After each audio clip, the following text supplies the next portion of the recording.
Welcome, ghouls, ghosts, and mere mortals, to a very special edition of the Hidden Creek Manor.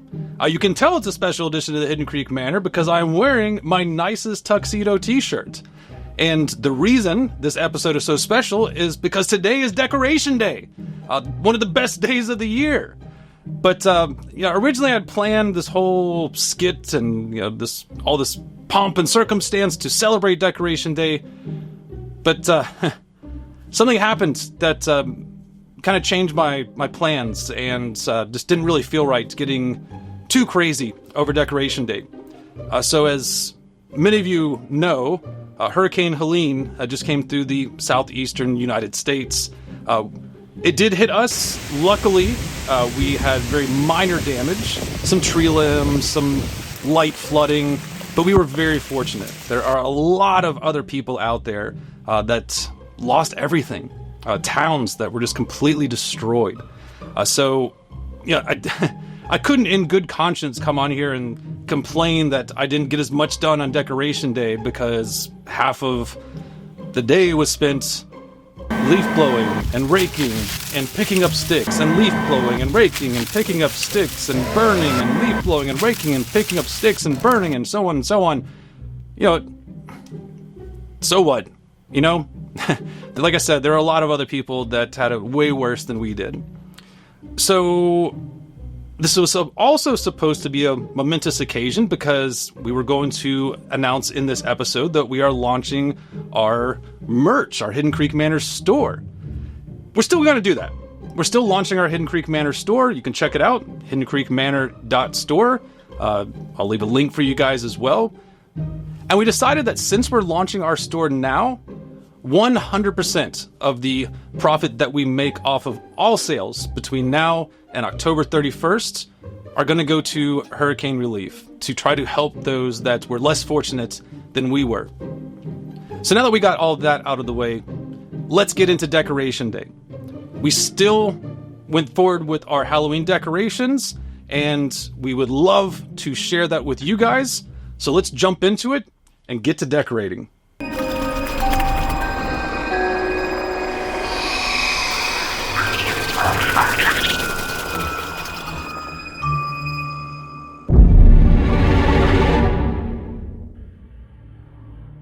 Alright, so let's kick things off with our pirate section of the haunt, Kraken's Cove. So with Kraken's Cove, we actually expanded a little bit this year. There used to be a tree in our front yard that kind of hindered where we could place the pirate ship. Well, that tree is no longer in the front yard, which means we actually have more room for the pirate section of the haunt. So the first thing we did was set up the pirate ship, and I apologize, I had the camera in place to film that, but since we set it in a new section, I didn't get that on film, but there you see it now. And we set up our Kraken that we had our video on a few weeks ago. We set up our sail as well, so the main pieces, and then our pirate that's steering the ship. We got that set up, and our figurehead at the top of the pirate ship. And then once we got the big stuff out of the way, we got to some of the smaller items, the accessories, and even the pirates themselves. You can see here I'm setting up our little makeshift raft where the pirate's trying to escape with the treasure and some drinks, and that actually is there to hide a lot of the electronics. And then we set up the pirate captain at the top of the ship and a few other pirates that are getting attacked by the Kraken or trying to escape the Kraken that's attacking the ship. So let's take a look at the final results.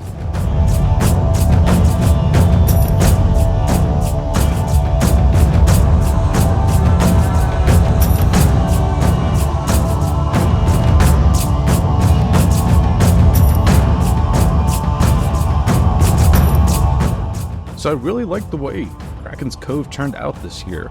One of the biggest changes that we made was adding the big Kraken. We combined that Lowe's Kraken with our own Kraken tentacles that we had built in the past, and it just really makes a difference having that larger Kraken presence, especially the fact that now the Kraken tentacles light up, so we don't have to shine lights on them as much as we used to. And then for the rest of Kraken's Cove, we used green lights to kind of shine on the ship and the different pirates. We have a blue water light that makes it look like there's waves, and then we have a couple of lasers, actually blue lasers that with the smoke from the fog machine will make it look like there's water on the ground as opposed to grass. It is kind of hard to see in this video, but the lasers are there and the smoke was going. Now, I might add to the sail this year. We used to have a roost at the top of the sail, but it got climbed on by someone and it fell and it broke. So that might get added back in the future, and then along with the pirate flag. And then we have our pirate that's steering the ship as it's going down. It's the only part of the display that moves currently. I would like to add some more movement to make it look more alive and real. And as you can see here, there's some of that blue from the lasers with the smoke going to make it look like it's water.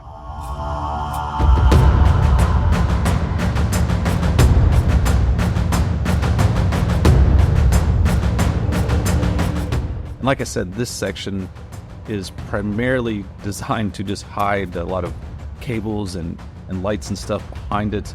The actual treasure chest that's sitting in between them, that's supposed to be a housing for a projector. We just never got around to setting up the projector side of things. Maybe that's something we'll add in the future, but for now it's just a treasure chest.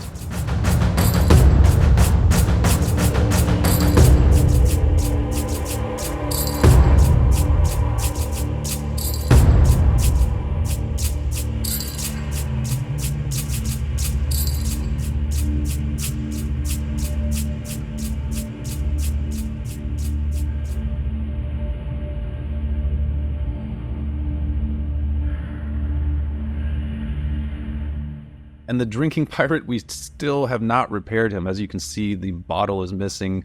The water is not flowing. Someday, he will get fixed. Now, the section that we put the most work into during the off-season was the Hidden Creek Cemetery. We actually doubled the size of the cemetery, so it's a much larger section of the haunt. And one of the really big items that we are adding to the cemetery this year is the fence. An actual proper fence. It's not this little kind of shin-high plastic fake-looking fence that we used before. This thing is very real-looking, and it's made out of PVC, wood, and foam. I am super pleased with the way this turned out. Now, you'll notice the first couple sections don't have the finials on top. We do have the finials for that. We just ran out of the wooden dowels that we used to hold them in place. But it really does just make the cemetery look that much more realistic. And at night, the lamps on the top of the columns at where we will eventually build the gate, they light up. It just really pulls the whole thing together and makes it that much more realistic.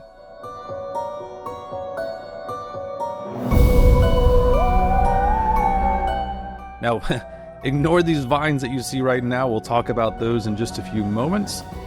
But I really just love the way the fence turned out.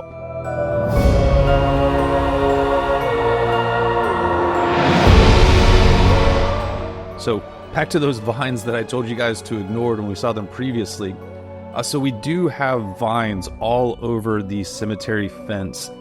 Unfortunately, I can't really tell you guys where you can get these vines. I don't know. Maybe you can find them in a craft store or something. We got them from Spirit Halloween, so a little pro tip here.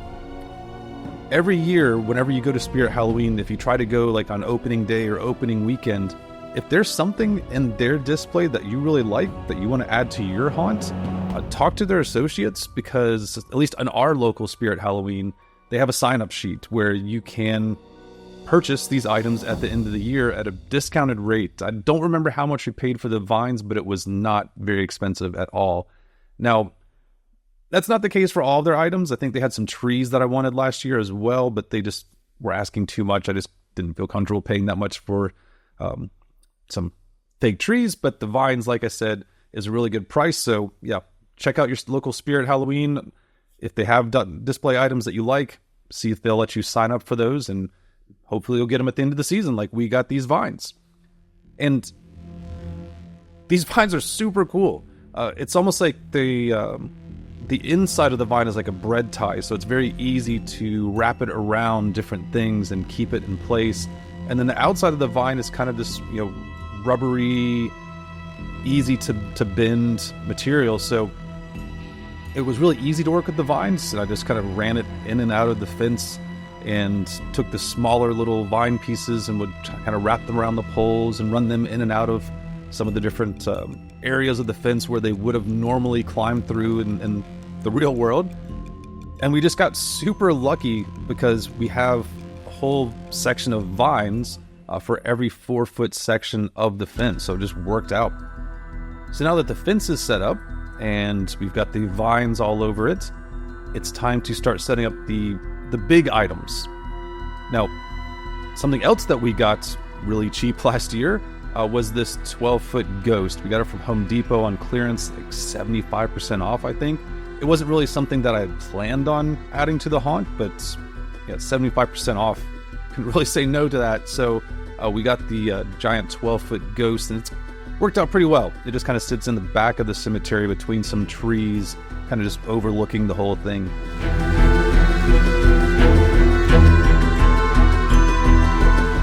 And then another very large item that we got for the cemetery is the Headless Horseman. Now, you'll see me unboxing it here, but you will not see as me putting it together. We are going to have a separate unboxing video for that. And then the skeleton pony and hearse that you can kind of see in the background right now. There is a separate video, an unboxing video for those as well if you wanted to see us put those together, but that's really cool. We have it looking like it's about to come out of the cemetery gate. And then last but certainly not least is our friend the Crypt Keeper from the Haunted Mansion. So he went together pretty easily and we set him up in place, and that was it for the big items.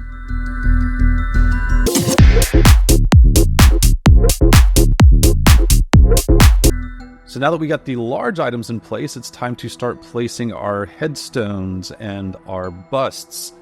Now, the bust that I'm setting up right now, this is one that it's a homemade bust made out of like paper mache and cardboard and foam. And then the base, we got that at a local craft store, and I don't remember which craft store it was, but I just painted it, drilled a hole through the middle of it so I could take the wooden dowel to hold the base in place, and then also to hold the actual bust in place.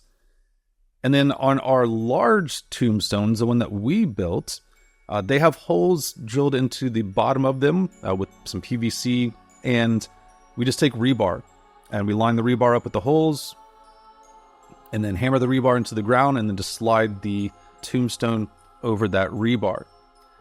And then you'll notice too that there's a lot of smaller tombstones. We got a lot of those cheap kind of like Dollar General or just dollar store tombstones. We keep most of them in the back of the cemetery just to make it look like it's larger, and also so you don't see these cheap tombstones. And then the Madame Leota tombstone that we're looking at now, we got this one on clearance as well from Spirit Halloween. Now the bottom of this tombstone did have some hardware to help you put it in the ground, but it was cheap plastic. We actually broke it almost immediately when we tried to use it. So I just disassembled it. There's 4 screws holding each of those in place. I just took those out. There's just 2 holes at the bottom of the tombstone, so it worked out pretty well. Now I can just slide it over the rebar just like I do with our existing tombstones, and it holds it in place just fine. And yeah, I mentioned the kind of cheap dollar store tombstones, those small ones that we have in the back of our haunt. You can also get tombstones really cheap from Lowe's or Home Depot at the end of the holiday season, and they look pretty decent. Like this one here, it doesn't look bad at all. But just like any other cheap foam tombstone, they fall over very easily, so similar to what we've done with the ones that we built. So with these cheap tombstones, we would just take a piece of 1/2-inch PVC, cut it, take some great stuff, spray it on the back of this tombstone, attach the pipe, and then we can slide it over the rebar. Now, one little piece of advice, just based on what I learned from doing things the wrong way, we have 1/2-inch PVC that we used, and the rebar barely fits through that, so you might want to go a little bit larger than 1/2 inch. And also pay attention to your rebar. Most of the time, the ends of the rebar will be a little bit thicker than the rest of it. Sometimes they're even kind of bent. So I really struggled actually to get this rebar to go through the PVC on these. In fact, there's one that it knocked the PVC pipes off of the back of the tombstone. Actually, the great stuff wasn't able to hold because there's just so much jarring going on with me trying to get those rebar through the PVC. So just something to keep in mind if you're doing this on your own. But now that we have our fence set up, we have our large animatronics set up, we have our tombstones and our bus set up, let's take a look at the final results.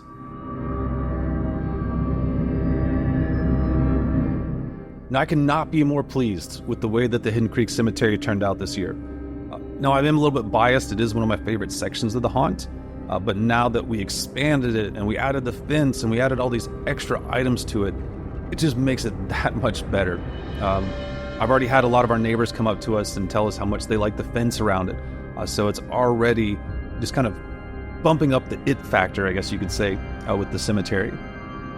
And I really love the way the lighting turned out as well. So we did add a lot more lighting to the cemetery. Now, of course, we have those lights, the flickering flames at the top of the columns. We have spotlights shining on the columns. We have extra purple lights throughout the cemetery that we kind of hid behind some of the different tombstones and monuments that are shining throughout. So I just said this before, but I'll say it again now. I really love that contrast of green and purple, and I think it works out really well in the cemetery.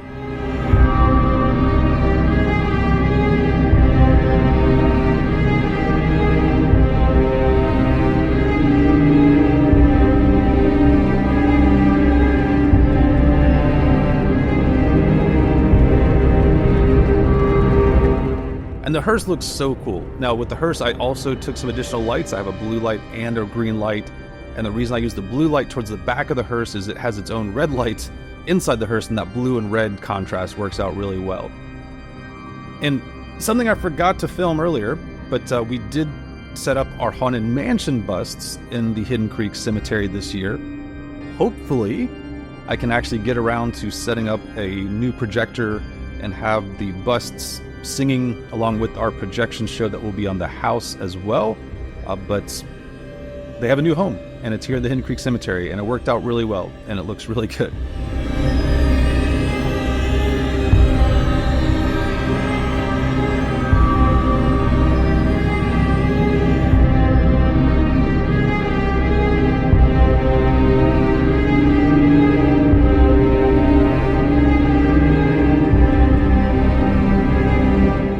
And then towards the back of the cemetery and kind of the new section, we have the Headless Horseman and that 12-foot ghost. And the Headless Horseman, we have a red light shining on him just because he already has a lot of red in his costume, and the lights on the eyes of the horse and even the skull light up red. So it's just fitting to have a red light, and it also makes it stand out compared to the rest of the cemetery.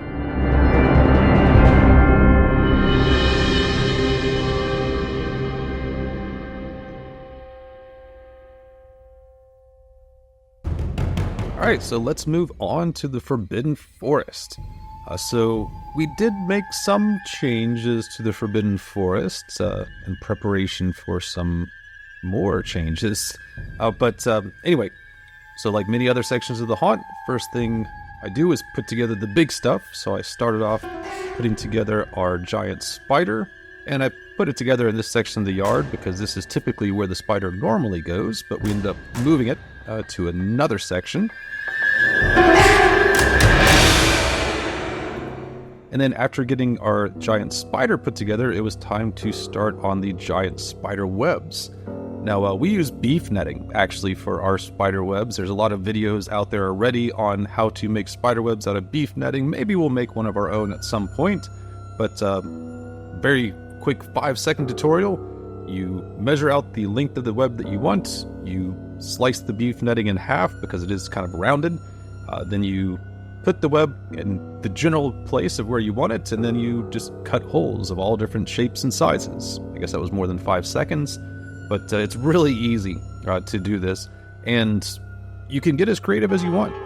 Like when I make it, I think I do less holes. When the lady of the manor makes it, she has a lot more holes. Get creative, get artistic, make it look how you want. But like I said, it's really easy. We attach it to the trees, and then we have stakes that hold it into the ground. And then just, like I said, cut those holes. As you're cutting the holes, you might find that it starts to stretch, and you might have to readjust where you have the stakes in the ground, but no big deal. Just readjust and keep cutting holes, and readjust and keep cutting holes.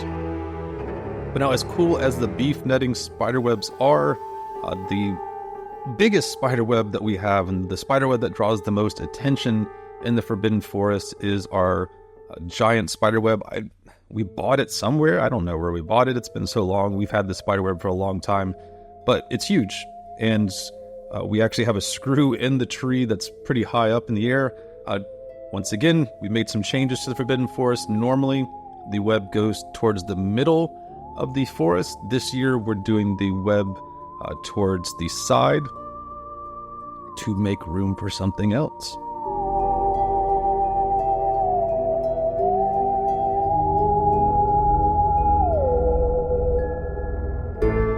And then, like I said, we moved our giant spider, put it by the big web because it only makes sense. The largest web in the Forbidden Forest would probably belong to the largest spider.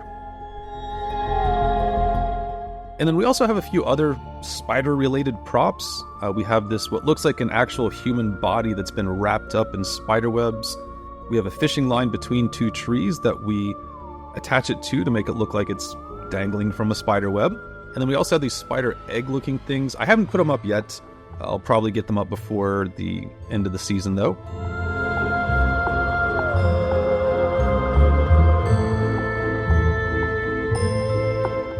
And then now that we have the giant spider up and the spider webs up, it's time to put the rest of the spiders out.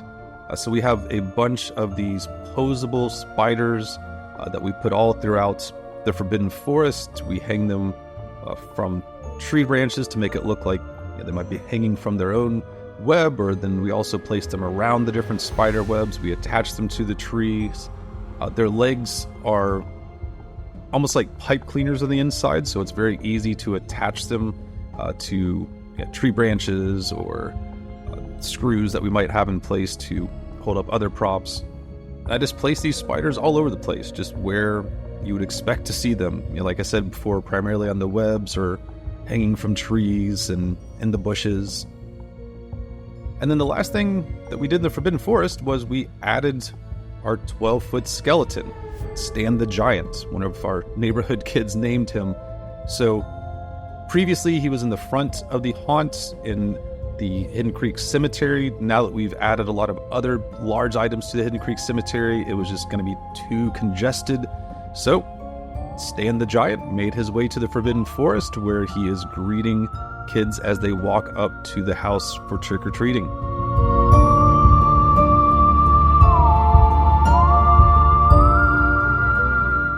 So now that we got everything set up, let's take a look at the final results.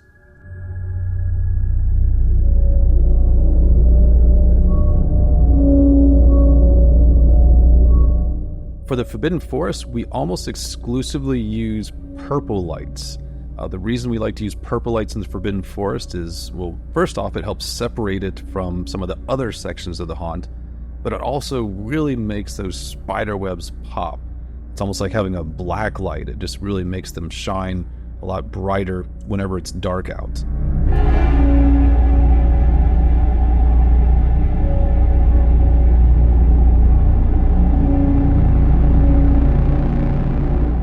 And then something that we failed to film was we set up our old trusty haunted tree in the Forbidden Forest. It's the very first decoration that we built. It holds a special place in my heart.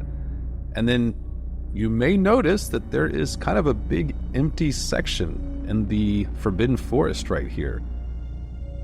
We may have something brewing for that section of the haunt. As long as we have time this season, there is something very special and something I'm very excited about that should take up that space. And then, like I said, by using the purple light effect, it really makes the web stick out. As you can see here with the giant spider web, it just makes it that much more noticeable when you're walking or driving by the Forbidden Forest. And also, having that contrast really makes the giant spider stick out with its red and green lights.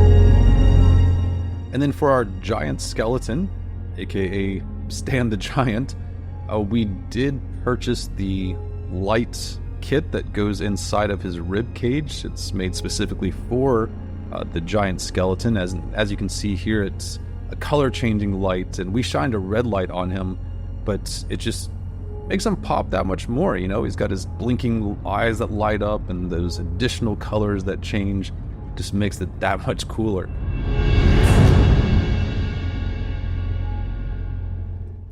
And then because we did not set up the zombie outbreak section of the haunt this year, there was one piece that we still wanted to use, so we did set up the giant light-up zombie hand by our mailbox. Alright, so the Scarecrow's Harvest overview is going to be very quick. We did move Scarecrow's Harvest to a different section of the haunt. This is kind of in line with where the trick-or-treaters will be walking in, and he's a friendly animatronic, so hopefully not as scary for them, but we set up the animatronic, the Scarecrow, and that's it. The lady of the manor wants to get some hay bales before we put out his pumpkins, so we still have to get those hay bales. But here's the Scarecrow in all of his glory. And I figured I'd share this with you guys. I haven't plugged him in yet. I actually ran out of spots to plug stuff in, so his eyes are not lit up and his hat fell off, so he's actually kind of eerie looking right now. This weird bald Scarecrow, these black voids of eyes. Alright, so let's take a trip to Halloweentown. So, first thing we did was set up our giant Jack Skellington, one of my favorite props in all of our haunt, but definitely my favorite one in Halloweentown. And during the off season, we also got a giant Zero to go with Jack. I don't think we filmed ourselves putting him out, but we did, like I said, get that Zero to... Oh, there he is. We did get Zero to go with Jack. And after setting up Jack, it was time to set up the rest of the Halloweentown characters and accessories. We started with our vintage Halloween lights that go kind of along the edge of Halloweentown, and then some just random Halloween decorations. Once again, this is Halloweentown. It's all-encompassing. It can include all different types of Halloween decorations. We set up Lock, Shock, and Barrel, and Oogie Boogie, and of course Jack and Sally and Zero. We also have our little curlicue mountain things. I don't know what they're called, but you guys know what it is from Nightmare Before Christmas. And then we set up our inflatables. Now, I know these aren't Nightmare Before Christmas, but once again, Halloweentown can encompass all kinds of Halloween things. And these inflatables we actually got from Goodwill, I think, or some other thrift store. I mean, not really something that we would have bought typically, but because they were such a good deal, we can use them in the haunt. So we have this blow-up ghost and a blow-up cat that actually is so big it can actually go over our walkway from our driveway to our back deck. So now that we have everything set up for Halloweentown, let's take a look at the final results. So in Halloweentown, we have a bunch of pumpkins at Jack's feet. Some of them light up, some of them are battery powered. I don't do those until Halloween night because I don't want to wear out the battery. And then, like I said, we added Zero to the haunt this year, and he goes really well with Jack, and he lights up purple with that cool pumpkin nose. And then for Jack, we have a purple spotlight shining on him, which always turns out really cool because it lights up Jack's entire body. It also lights up those pumpkins, but it even lights up the trees behind him, so it just gives it a really cool effect.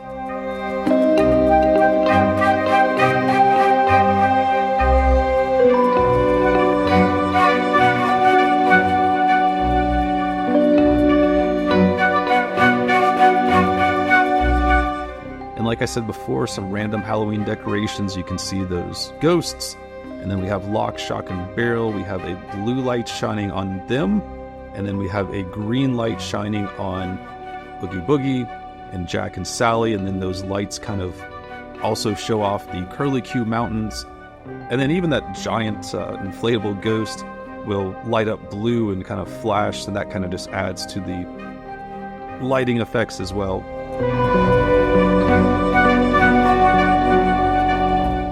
And then the vintage Halloween lights, they are in some need of love. I need to replace the bulbs. I didn't do that last year. Hopefully I'll get around to it this year. A lot of them are broken. It's just kind of barely being held together, but we still love to include it in the haunt.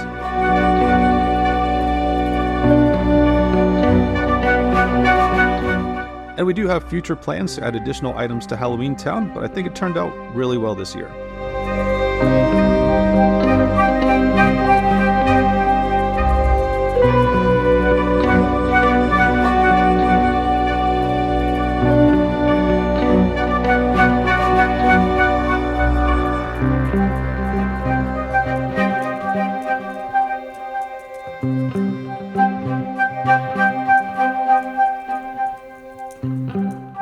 And last but certainly not least, let's take a look at some of our additional house decorations, items that don't fit into the different sections of the haunt.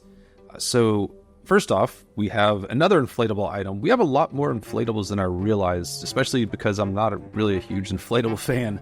But this one is actually pretty cool. It's like an inflatable haunted house that works out really well for the kids when they come to get their candy on Halloween night. When they're trick-or-treating, they get to walk through it, and it has lights and cool effects. And then we have our sitting Scarecrow from Spirit Halloween that sits on our front porch.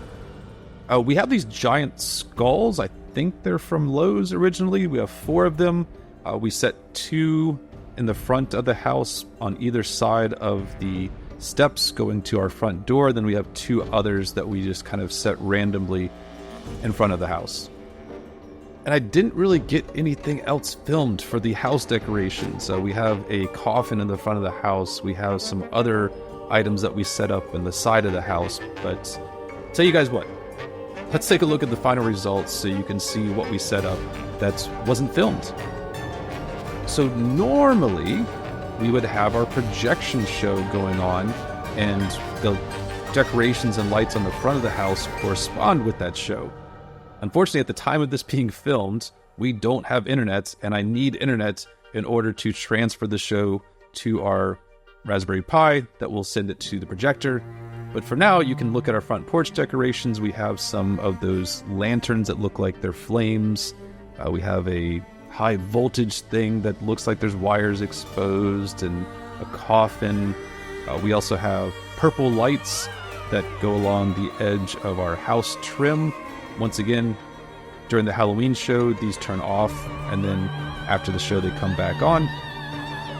And then there are the skulls that I mentioned earlier that sit by the front porch. A lot more noticeable when we have the show going on because the house is a lot more lit up, but you get the idea. And then that inflatable, like I mentioned before, the haunted house that the kids get to walk through, that has some lights and cool stuff on the inside, like you can see here as they walk through. It just looks neat, and it just, as they cross through the door and push the stuff to the side, they can then see all the cool stuff that's in the front yard. And then on the side of the house, we have our butler. We also have our pumpkin stack that lights up right by the door. And the newest addition to the house decorations is our lab that's dressed up for Halloween. We have a black lab, and we just had to have this. It doesn't really fit anywhere, but it just looks cool. It's there at the door, just like our lab would be. All right, guys, that's going to do it for this episode. I hope everyone enjoyed it. I hope you guys are as excited about the Halloween season as we are. And as I mentioned earlier, we just launched our Hidden Creek Manor store. Once again, it's hiddencreekmanor.store. Go check it out. We've got t-shirts, we've got hats, we've got hoodies. In fact, we have this t-shirt right here. You guys can't see it. Let's see if I can make it so everyone can see. On the front, it says, "Welcome, ghouls, ghosts, and mere mortals." And the back, we've got the Hidden Creek Manor logo with the link to our YouTube page. So, let me fix the camera.